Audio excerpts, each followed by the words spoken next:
4 jours après le terrible incendie à la cathédrale Notre-Dame de Paris, les questions se bousculent. Alors que les causes du départ de feu sont toujours inconnues, la reconstruction suscite également son lot d'inquiétudes. À la veille du 23e samedi de mobilisation des Gilets jaunes, l'exécutif semble craindre un retour des groupes ultra-violents d'extrême gauche. Avec un appel à la convergence vers la capitale, le préfet craint un nouveau samedi noir. L'appellation d'origine protégée du camembert en passe de s'élargir aux produits à base pasteurisée, une évolution législative qui met en péril le terroir normand et la gastronomie française. Madame, Monsieur, bonsoir. 4 jours après le drame de Notre-Dame de Paris, de nombreuses questions restent sans réponse. Comment le feu a-t-il pris? La structure est-elle encore menacée? Comment la restauration va-t-elle être conduite? Élément de réponse, Élise Blaise. Cause de l'incendie, avenir de la structure, choix de la restauration. 4 jours après l'incendie terrible qui a ravagé la cathédrale Notre-Dame de Paris, les questions se bousculent. Tout d'abord, l'avenir de la structure de l'édifice est encore en suspens. En effet, les ravages de l'incendie ne sont pas tous visibles. Les pierres et les joints ont subi les attaques des flammes, mais également de l'eau utilisée pour éteindre l'incendie.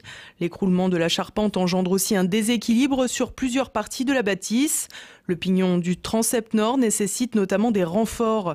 Un dispositif d'étayage en bois a donc été mis en place pour tenir la structure et éviter toute déstabilisation. Une nécessité d'autant plus importante que des habitations se trouvent à proximité de l'édifice et qu'un écroulement pourrait donc mettre en danger la population, même si le secteur est toujours fermé.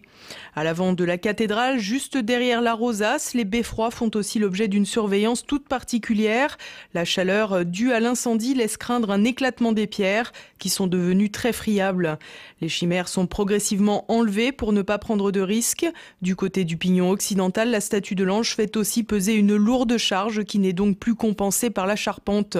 Le pignon penche dangereusement. Si ces deux parties venaient à s'écrouler, elles pourraient alors dégrader les grandes orgues miraculeusement sauvées des flammes.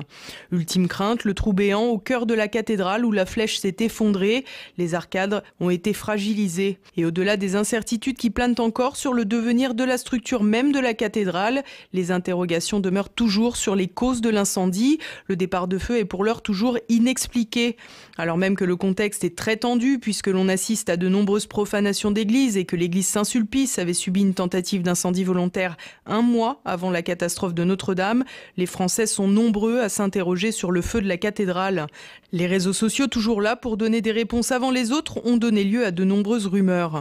En premier lieu, une image ayant beaucoup circulé avec ce que d'aucuns présentaient comme un homme sur les toits contemplant le désastre de l'incendie en train de consumer la charpente.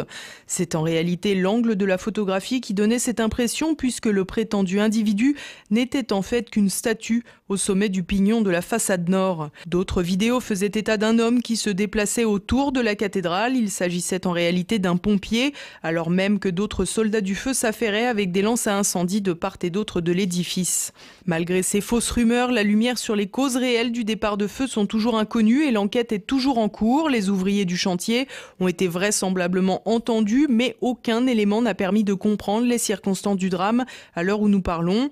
En effet, les hommes déployés sur le chantier seraient partis plus d'1 heure avant le départ de feu constaté. Pour autant, Yves Pelletier, le maire de Belleville-sur-Meuse près de Verdun, a jeté un pavé dans la mare. Il explique que l'entreprise chargée du chantier de Notre-Dame de Paris, Lebras et Frères, a été impliquée dans un autre incendie sur un chantier de sa commune. C'était alors un chalumeau qui n'aurait pas été éteint. La question reste donc entière, d'autant plus que le patron de l'entreprise a déjà expliqué à plusieurs reprises qu'aucun outil électrique n'avait été utilisé le jour du drame à Notre-Dame.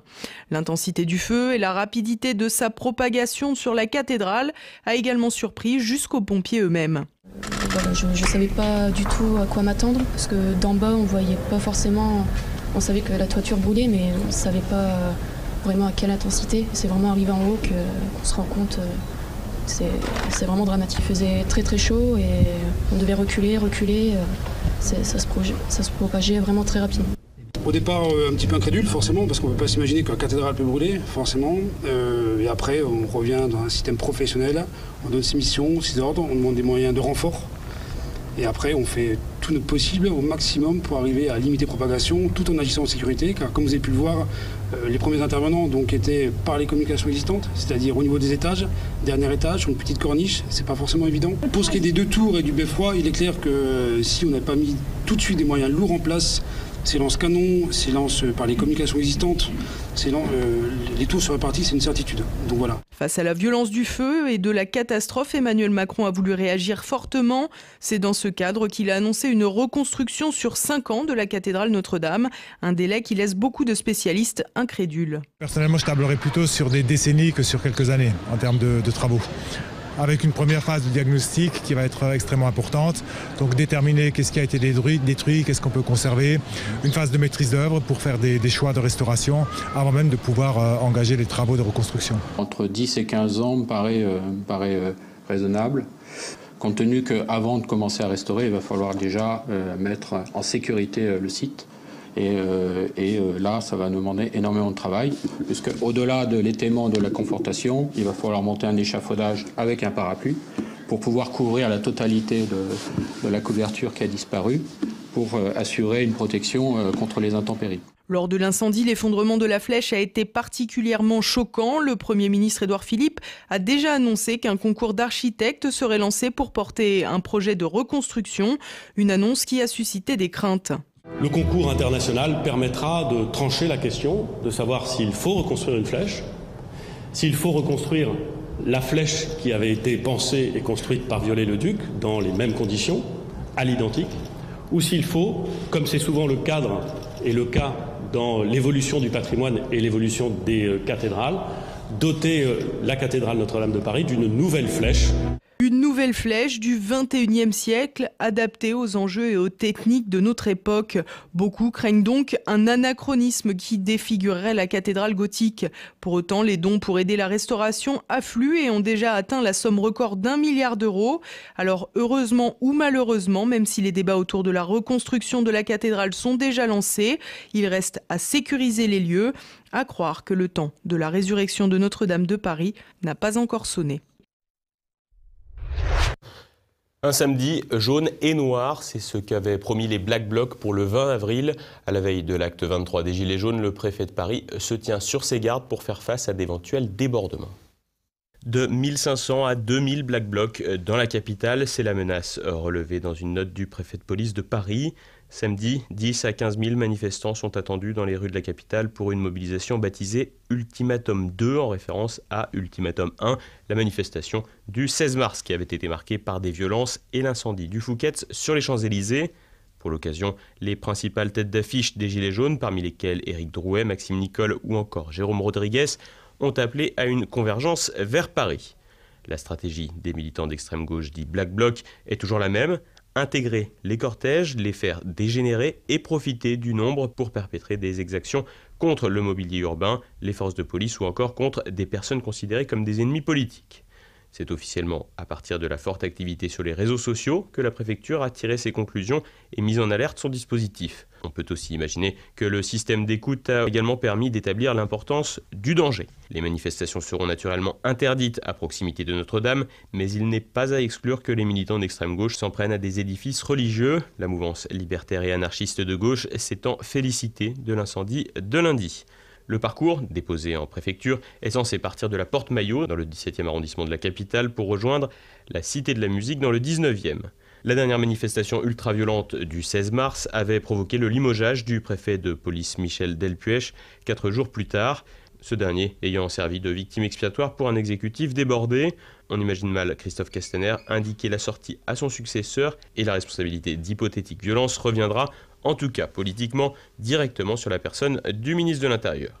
Pour l'occasion, des contrôles drastiques devraient être effectués aux abords des gares, des péages et des axes routiers afin de refouler les personnes interdites de manifester et de détecter d'éventuelles détentions d'armes. Des forces de police seront mobilisées dès vendredi soir, quand un important dispositif devrait prendre place sur le parcours de la manifestation samedi matin à 5 h. Ces précautions ne seront pas de trop face à la menace venue de l'extrême gauche. En effet, les spécialistes de la sécurité urbaine estiment que les Black Blocs n'ont besoin que d'une foule de 2000 personnes pour se fondre dans la masse et provoquer des débordements. Avec une, voire plusieurs dizaines de milliers de manifestants, leur action pourrait véritablement entraîner le chaos dans la capitale. Face à l'ampleur du dispositif policier, difficile de savoir si les éléments les plus agités maintiendront le rendez-vous ou s'ils privilégieront le 1er mai pour lequel ils entendent faire de Paris la capitale de l'émeute. Reste aussi à savoir quelle carte jouera l'exécutif. laisser faire les débordements pour discréditer le mouvement des Gilets jaunes ou siffler la fin de la récréation pour l'extrême gauche. La guerre du camembert est ouverte. L'appellation d'origine protégée du célèbre fromage normand pourrait s'appliquer pour les produits à base de lait pasteurisé dès 2021, une évolution mettant en péril le patrimoine gastronomique français.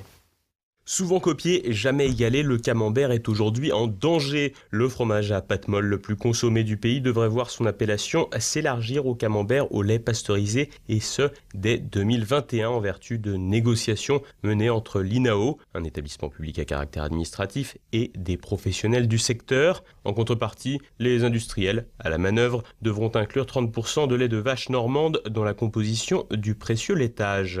Un accord qui suscite l'indignation des défenseurs du terroir qui y voient, à l'image du député MoDem du Loiret Richard Ramos, un nivellement par le bas de l'AOP Camembert de Normandie. L'accord tendrait à mettre fin aux conflits entourant ce fromage, des conflits d'étiquetage qui mènent à de véritables aberrations. Ainsi, pas moins de 9 camemberts sur 10 mettent en avant la Normandie sur leur boîte sans respecter les règles de l'appellation, n'étant pas des fromages au lait cru. Le procédé de fabrication des industriels, qui pourrait être qualifié d'arnaque agroalimentaire, s'oppose au camembert traditionnel au lait cru et dont la flore microbienne, à l'origine du goût, donne une saveur spécifique au produit. Mais la fabrication traditionnelle est plus coûteuse en temps et en main-d'œuvre, ce qui réduit les marges des géants de l'alimentation. Des géants qui n'hésitent pas à fabriquer des camemberts en Normandie avec du lait pasteurisé provenant d'autres régions et s'accaparant une appellation tronquée. Face à la défense du terroir, certains élus défendent la nouvelle appellation. C'est le cas ici encore d'un parlementaire centriste, de l'UDI cette fois-ci, le sénateur de l'Orne, Nathalie Goulet, qui y voit une opportunité de pérenniser les cheptels de race normande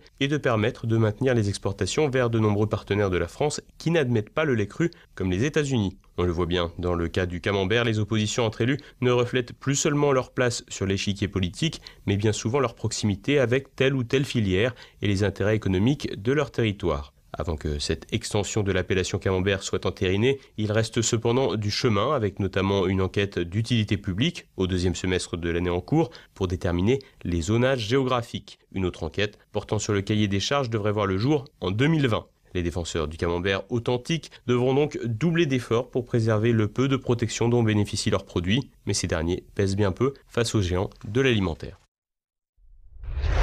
L'actualité en bref avec Floriane Jeannin.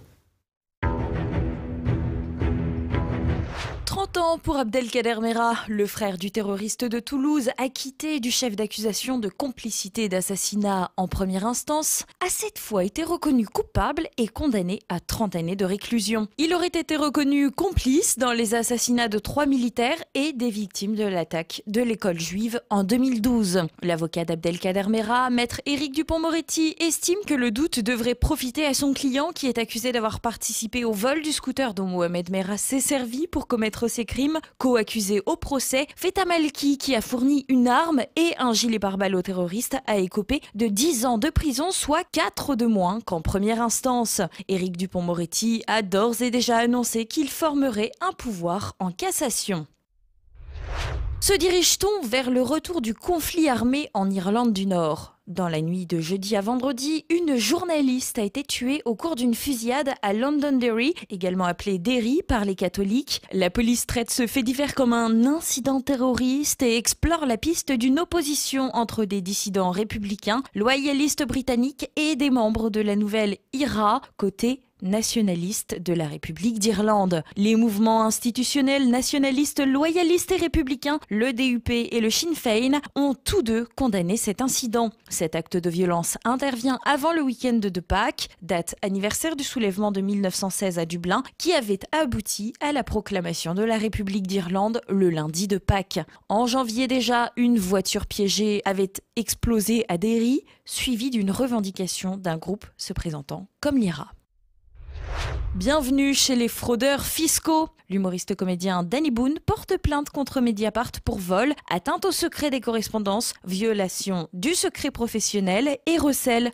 Ce dernier avait vu Mediapart révéler ses techniques d'optimisation fiscale au mois de janvier. Fait étonnant, Danny Boone ne poursuit pas Mediapart pour diffamation. Son intention serait en effet avant tout de découvrir qui se cache derrière ces révélations. Probablement mal conseillé, l'acteur ne devrait pas arriver à ses fins par ce moyen car les journalistes n'ont aucune obligation de transmettre ce type d'informations. Facebook vous pique vos amis. Le réseau social de Mark Zuckerberg aurait récupéré tous les carnets d'adresses des boîtes mail de plusieurs millions d'utilisateurs lors d'une erreur de manipulation. Si Facebook promet de ne pas s'être servi des informations à des fins commerciales, les données ont toutefois permis de mieux cibler les publicités chez ses utilisateurs. Ceux qui ont été touchés devraient recevoir une note. Facebook a assuré que les données étaient en cours de suppression. Il n'y a plus qu'à faire confiance. Serge Federbusch s'occupe du cas Paris. Le candidat à la mairie de Paris entend bien faire le contraire d'Anne Hidalgo. Voilà, déjà le 18e depuis très longtemps, depuis 1965. À cette époque-là, dans ces quartiers-là, c'était le village. Tout le monde se connaissait. C'était une vie familiale. Et aujourd'hui, les gens ne peuvent plus sortir, ne peuvent plus aller dans les squares.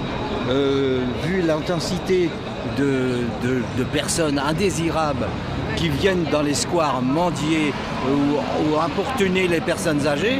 Et ça, c'est devenu catastrophique dans le 18e. Le soir, à 20h, vous ne voyez plus personne dans les rues. À Paris, on a la manie depuis quelques années de débaptiser et rebaptiser les rues, les avenues. Alors, on a décidé de faire pareil chez Aimé Paris, mais pas pour rire, pour de vrai, pour montrer les vrais problèmes. Et le vrai problème aujourd'hui, c'est la tiers-mondisation de Paris, qui commence d'abord par les quartiers du Nord, la porte de la Chapelle, la porte de la Villette, et qui s'étend peu à peu. Alors d'où vient le problème? C'est Hidalgo, en gros, qui a dit à tout le monde de venir, refugees welcome, et puis qui ensuite, quand les gens arrivent, essaie de pleurer auprès de la préfecture pour qu'ils les prennent en charge, qu'elle les prenne en charge. Évidemment, ça ne marche pas. Il y a eu 35 opérations de soi-disant mise à l'abri, avec des dizaines de milliers d'individus, et il y en a de plus en plus, et aujourd'hui, ça déborde partout. Il y a une misère croissante, et ça va s'étendre dans Paris, parce qu'ils n'ont plus les moyens de régler la situation, c'est calé à Paris.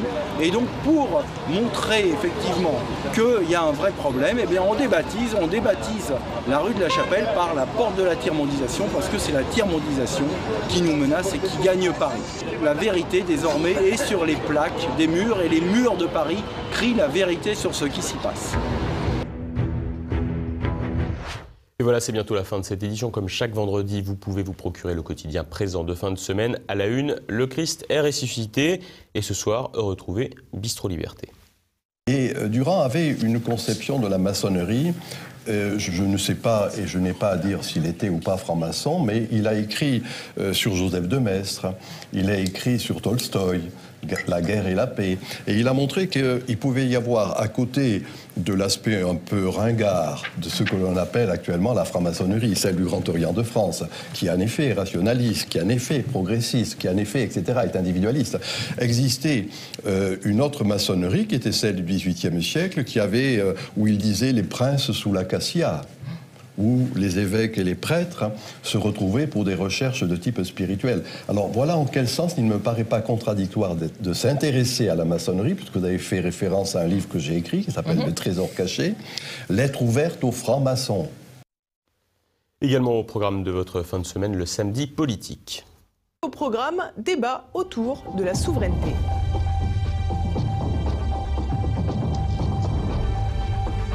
L'Europe actuelle ne fonctionne pas. Ce n'est pas le peuple qui est en tort. Ce sont les élites qui trahissent le peuple et qui trahissent ce pourquoi ils ont été élus.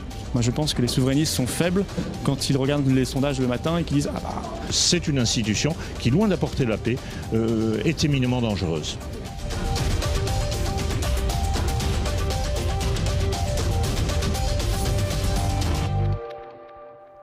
Dimanche, Guillaume de Thieulois vous donne rendez-vous dans un terre de mission consacré à la fête de Pâques, une émission enregistrée avant l'incendie de Notre-Dame de Paris.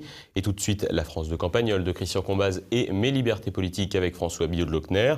C'est maintenant la fin de cette édition.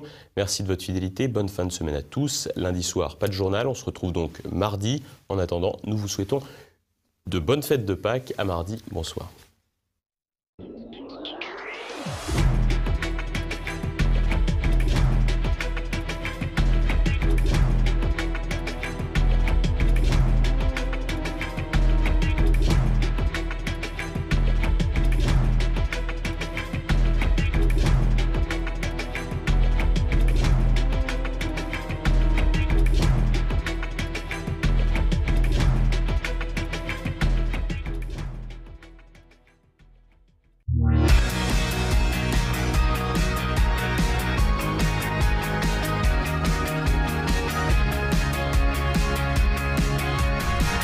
nombreux habitués de cette chronique semblaient impatients de savoir ce que Gustave le bouquiniste pensait de la destruction de Notre-Dame, mais il n'est pas assez mystique, pas assez tourné vers le spirituel pour que son opinion embrasse le côté paranormal de cette affaire.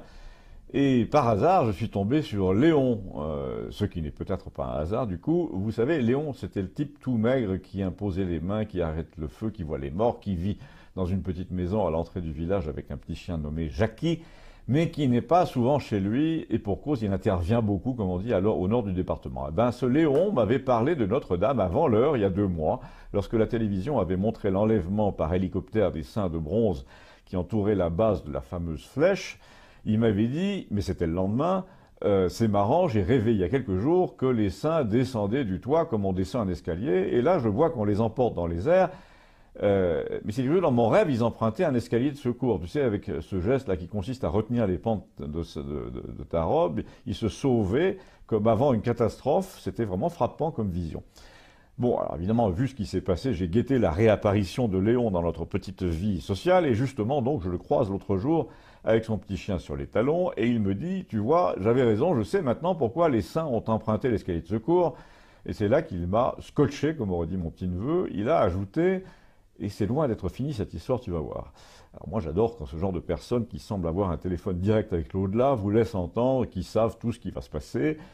Et naturellement j'ai très bien écouté en la suite en me disant qu'il allait employer des symboles, des choses un peu vagues comme font souvent les devins pour retomber sur leurs pattes quoi qu'il advienne.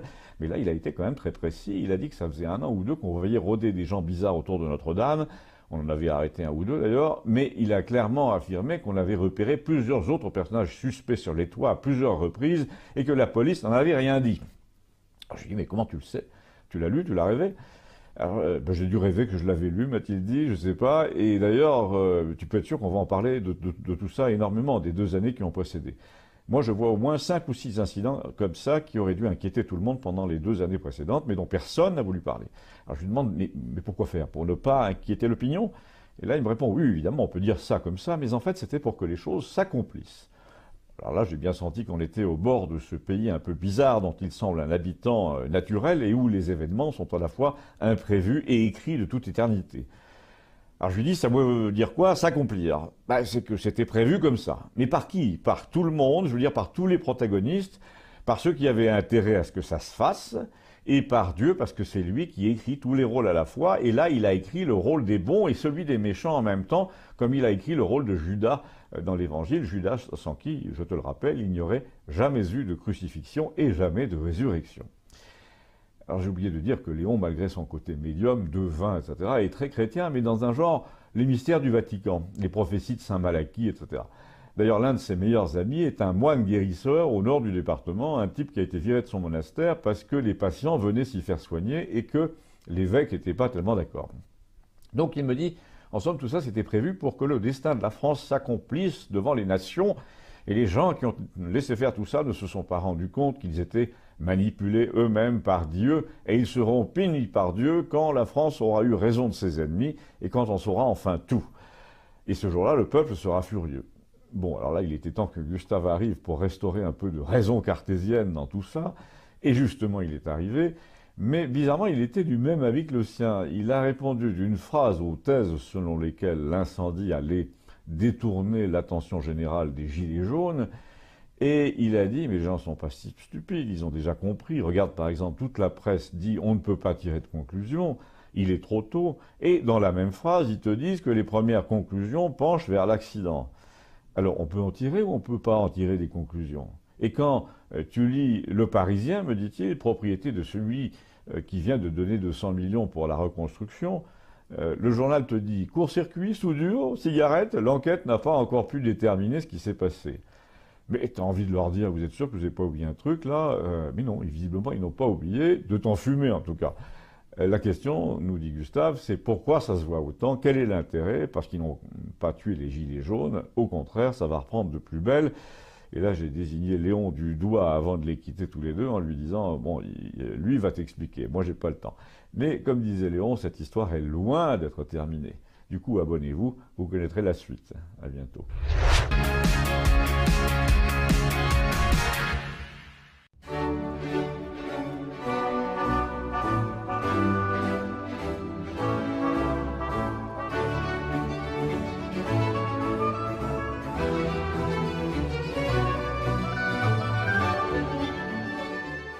La réforme du bac en cours vient prouver avec éclat, pour ceux qui auraient encore des doutes, que Jean-Michel Blanquer n'est pas le grand restaurateur de l'éducation à l'ancienne que certains imaginaient dans leurs rêves les plus fous.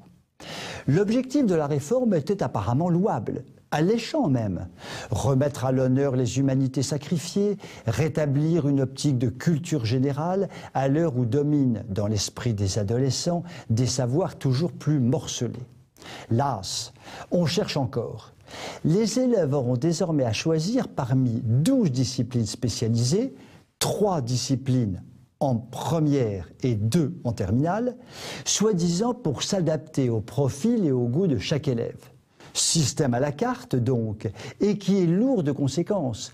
Dès la seconde, un élève devra faire des choix qui pèseront très fortement sur son orientation post-bac et seront susceptibles de lui fermer bien des portes pour l'avenir. C'est beaucoup trop tôt, à un âge où l'on peine tant encore à se déterminer, surtout compte tenu de l'immaturité ambiante. À la définition pédagogique de toutes ces trop nombreuses spécialités, c'est le flou artistique le plus complet. On ne sait vraiment pas ce qu'il y a derrière humanité scientifique et numérique ou histoire, géographie, géopolitique et sciences politiques. Des fourre-tout ou des fourre-rien. Pour la réhabilitation des humanités, l'on repassera. Sur 12 spécialités, 2 seulement sont littéraires et mélangent en vrac la philo, l'histoire de l'art, les langues et la littérature. Aujourd'hui, le constat est unanime. Les élèves manquent cruellement de culture générale et de maîtrise des enseignements fondamentaux, à commencer par la très basique orthographe. Au lieu d'essayer de régler le problème, on invite les élèves à se spécialiser toujours plus tôt et on dit définitivement adieu au bel idéal du lycée, donner à chaque adolescent, au seuil de sa vie d'adulte, le bagage universel qui l'accompagnera toute sa vie, quelle que soit la voie choisie. Ce que Montaigne appelait, entre guillemets, les têtes bien faites. Clairement, le nouveau bac Blanquer ne fera pas fleurir les têtes bien faites. Vous pouvez m'écrire si vous le voulez. À très bientôt.